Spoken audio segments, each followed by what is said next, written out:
1 वाटी तांदूळ, घरात आपल्या कुठला आहे तो घ्यायचा, हाच पायस काय नाही, रेशन तांदूळ असं तरी चालतं आहे. मी एक अर्धी वाटी घेतल्या तांदूळ, त्या एक अर्धा तास पाण्यात भिजत घालायचं.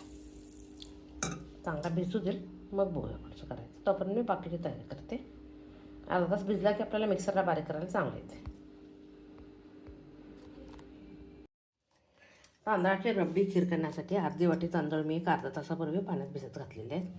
आलमंड, कॅशो, वेलदोडे, गूळ अर्धी वाटी घेतला आहे. गुळाचं प्रमाण आपल्या घरी किती लागेल त्याच्यावर असते, साखर आम्ही वापरत नाही. खोबरं, त्याच्यानंतर तूप, एवढे पदार्थ आहे. तांदळाचं मी आता अर्धी वाटी भिजलं की नाही हे करणार,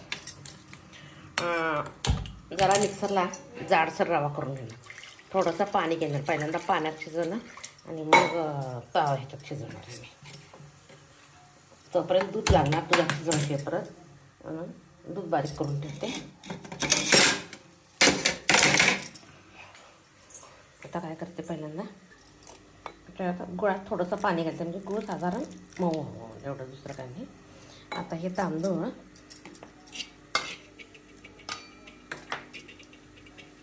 पाणी नाही घ्यायचं, नुसते तांदूळ घ्यायचे.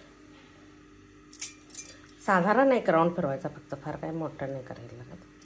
मी थोडीच खीर करणार आहे म्हणून तांदूळ थोडेच घातले. आपल्या घरी किती पाहिजे त्या बेतानं घ्यायचे. आता बारीक करून घ्यायचे. तर बघूया पाण्याला चांगले उकळी आलं. थोडीशीच खीर करणार आहे, थोडंसंच पाणी ठेवलं. तोपर्यंत दूध उकळेपर्यंत पाणी हे करून घेते, पाण्यात शिजू दे. जरा तांदूळ कच्चे असतात ना, शिजायला वेळ येते.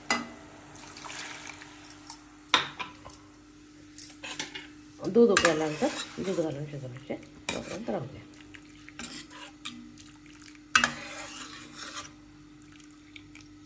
शिजेपर्यंत सगळे मसाले वाटून घेते. आता गॅस बंद करते.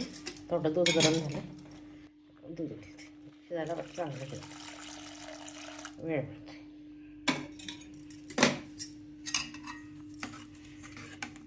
चांगले उकळून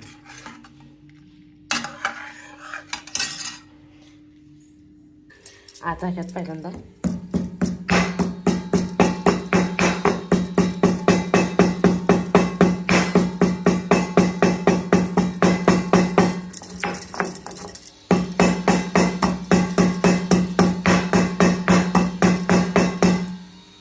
वेलदोडे बारीक करून घातले. त्याच्यानंतर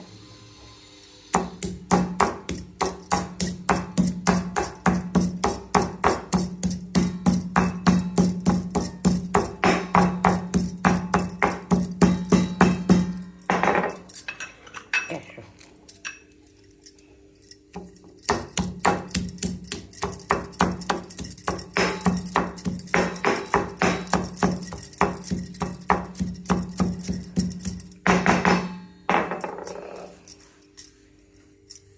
हे सगळं शिजत अशापर्यंत घालायचं.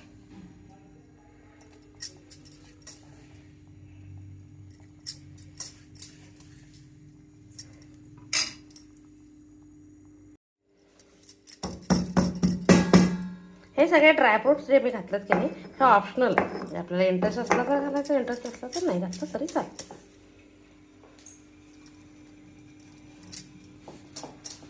आता खीर शिजली काय बघूया.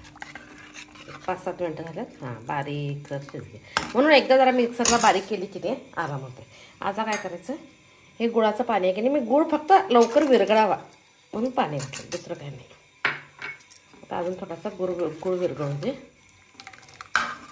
दाटसर होत्या खाण्यासाठी खीर, एकदम छान लागते.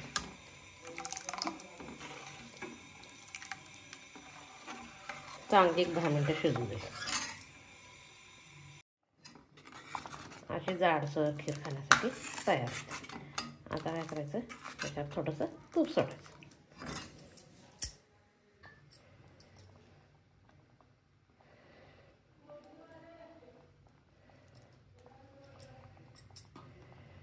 खीर खाण्यासाठी तयार आहे. अजून गार झाली की अजून जाड होतं, काय प्रॉब्लेम येत नाही. माझी रेसिपी आवडते तर लाईक, शेअर, सबस्क्राईब करा. तेल तापायला ठेवलं आहे. मोहरी, जिरे, मिलेटचा मेथी मटार पुलाव करणार आहे. तर ही एक प्रकारची मिलेट आहे. आता ह्याच्यात अगदी साध्या पद्धतीने हे दोन्ही पण माझे डिनर रेसिपी आहेत. आज गणेश जयंती आहे म्हणून गणपतीसाठी स्पेशल रबडीदार खीर आणि मेथी मटार पुलाव, पण मिलेट पुलाव करणार.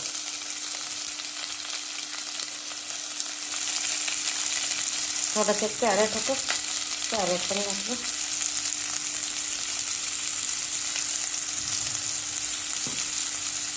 मिलेट पण त्याला भाजायला घातले.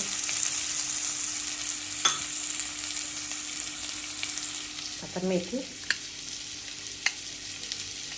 धुवून बारीक करून एक वाटी घेतली.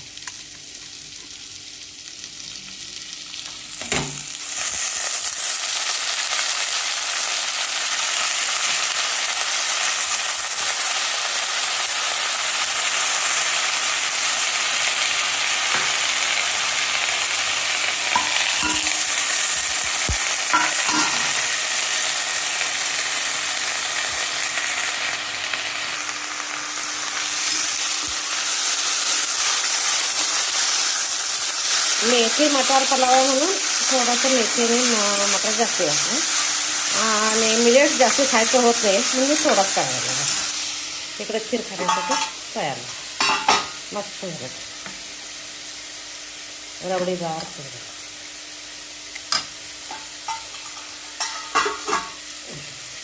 छान भाजू ते अगदी साधा सोपा पद्धतीने. मीठ आणि तिखट. आता काय करायचं, हे शिजायला जास्त पाणी लागतं म्हणून एक वाटीला 5 वाटी पाणी घालते. आता एकदा छान उकळी आली की कुकरला 3 शिट्या देऊन घ्यायच्या. जरा उकळी येते, उकळी यायला लागल्या. ह्याच्यात थोडीशी धने पावडर, थोडंसं गरम मसाला, घरी काय आहे ते होममेड मसाला वापरायचा. छान आता उकळी यायला लागले. 4 शिट्या येऊ द्यायच्या, कारण मिलेट की नाही शिजायला जरा वेळ घेते. 4 शिट्या झाल्या की करेक्ट. रबडीदार खीर खाण्यासाठी तयार.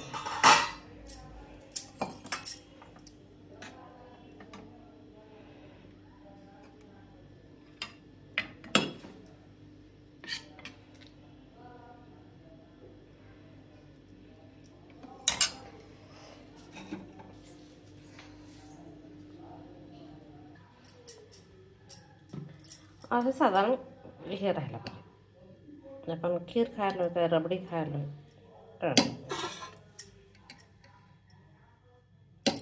त्याच्यावर थोडंसं तूप घालायचं.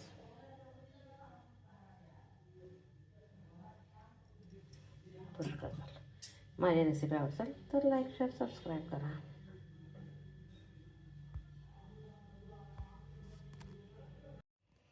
आता मेथी मटार मिलेट पुलाव खाण्यासाठी तयार आहे.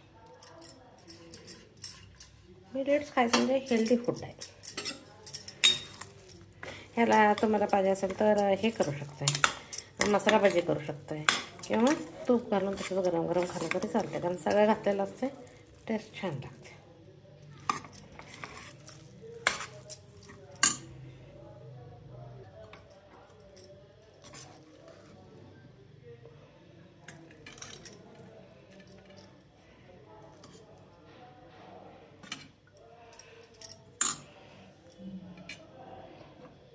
रबडीदार तांदळाची खीर आणि मेथी मटार मिलेट्स पुलाव खाण्यासाठी तयार आहे. माझी रेसिपी असेल तर लाईक, शेअर, सबस्क्राईब, कमेंट करा. पुलाव थोडासा टेस्ट वेगळी लागते, पण आरोग्यासाठी अतिशय चांगला आहे.